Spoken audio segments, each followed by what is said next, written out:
I am so happy. There is nothing that can make this whopping smile on my pallid face disappear. Let me explain. I was in a very, very dark place. The guy who was supposed to be engaged to me left me for some beautiful, dark-skinned bitch. To make matters worse, I found out he cheated on me. 1 week prior to the day he ended the relationship. He got her pregnant as a result, no doubt. That fucking asshole was the father. We haven't engaged in any form of intercourse since 2 months before his act of infidelity. Yeah, it was definitely theirs. This happened in June. I graduated high school, valedictorian. I had one hell of a future ahead of me. Then everything went wrong. Not only was my love life torn apart, but my family was also deeply lacerated. My father died in a serious car accident. During his funeral, that bitch who stole the love of my life haphazardly strolled into the cemetery, shouting racist, misogynistic dribble. I never thought it was possible for an event to be both likely and unlikely to happen like the one I witnessed that day. Then again, nothing seemed to make sense during that long summer. Each day felt worse than the next. On occasion, I would find out another wonderful secret that lying dick kept from me. I found out I was suicidal. Counseling didn't make things better. Dumbass never knew what he was doing.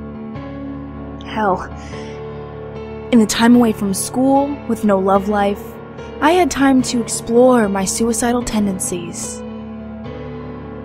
I taught myself how to tie a noose, using a shoelace from a pair of shoes given to me as a gift from my would-have-been husband. After many attempts, I finally tied a perfect death knot. That's what I like to call it. An attempt to see what demise through hanging would feel like. I wrapped the loop around my neck and tugged at the shoelace as hard as I could. I felt amazing. The sensation of my windpipe being crushed by the 3-foot lace. Apparently, I found out I was a masochist. I got a sexual thrill out of physical pain. This made all my fears of death vanish.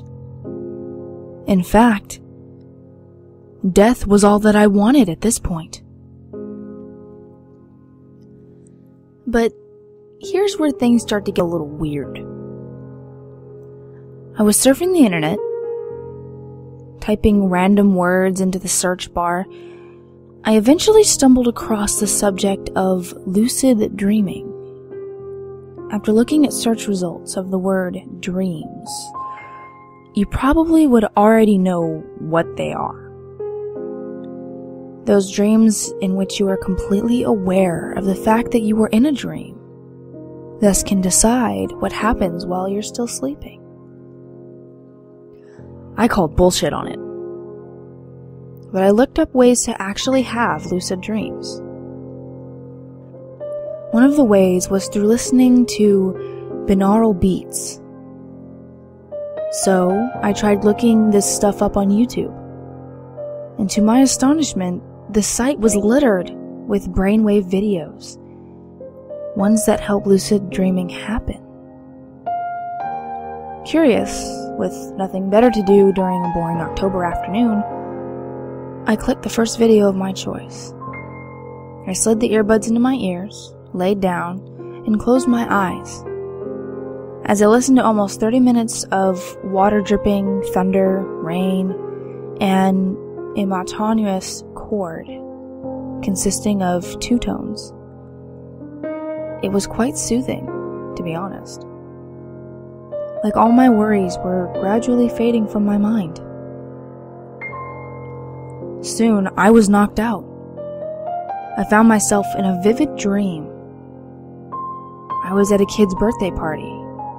Judging by the surroundings, which were glazed with color, scattered with game machines and toys, I was most definitely in Chuck E. Cheese's.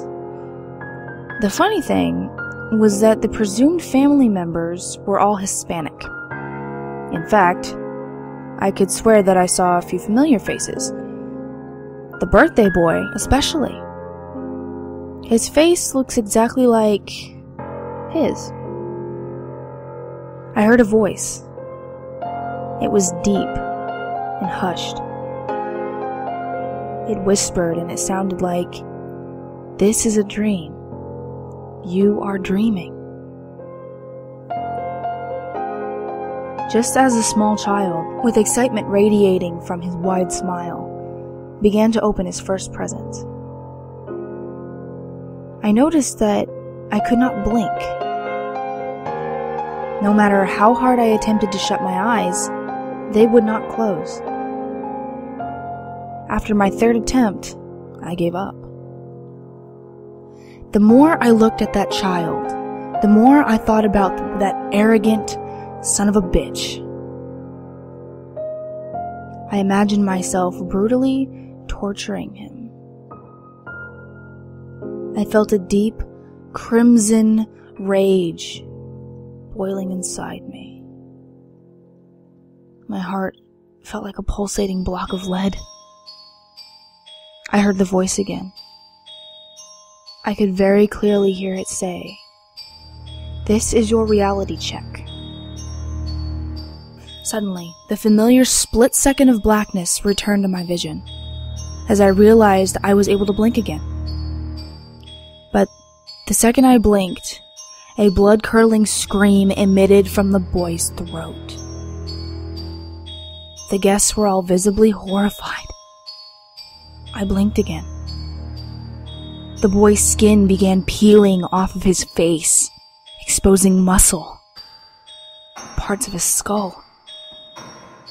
His shrieks grew louder.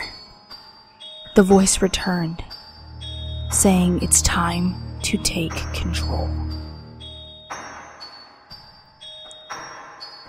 Blinking again, he screams louder as he starts to frantically claw at his skin. My burning hatred had then turned into pure, rattling terror. I concluded that each time I blinked, this boy's torture would somehow worsen. The family, guests, and children were all left sobbing and wailing. Their sorrow and horror was vividly audible as it echoed through the building. I really tried not to, but I blinked one last time. The child dug his hands, which were reduced to bone, into his chest, and vigorously ripped out a large, gaping hole into his small torso. There was so much blood. I couldn't believe my eyes. The boy then dropped dead. Suddenly the voice emitted one last time. "Such dreamy eyes," it whispered. Without warning, I hear this ear-shattering beeping. I return to the real world. Waking up with a start, I realized my phone was ringing. It was 7 p.m. I picked it up to look at the cellular ID. Steven. It's that dick again. What could he want from me? I thought to myself, seeing that my ex was actually going out of his way to call me. when he could be fucking his bitch? As I walked into my bathroom, I answered. Sobbing was all I heard. Part of me was hoping that bitch finally fucked him over. Eduardo's son.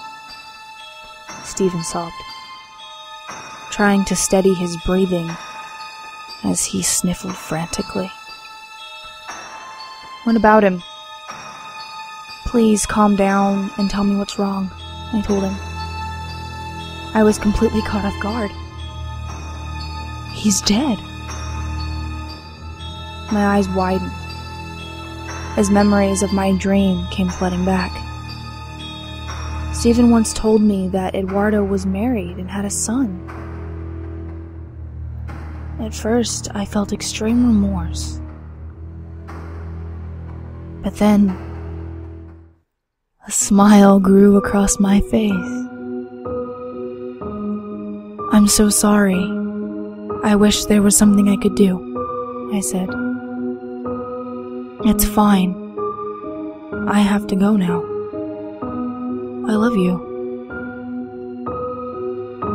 Even though it was an obvious lie, I replied, Sure. I love you too. He hung up. I just stood in my bathroom, staring into my mirror. That smile never left my face. My eyes widened further. One of them rolled in another direction, reminiscent of a chameleon. I was so happy. Then I whispered in the mirror. Such dreamy eyes.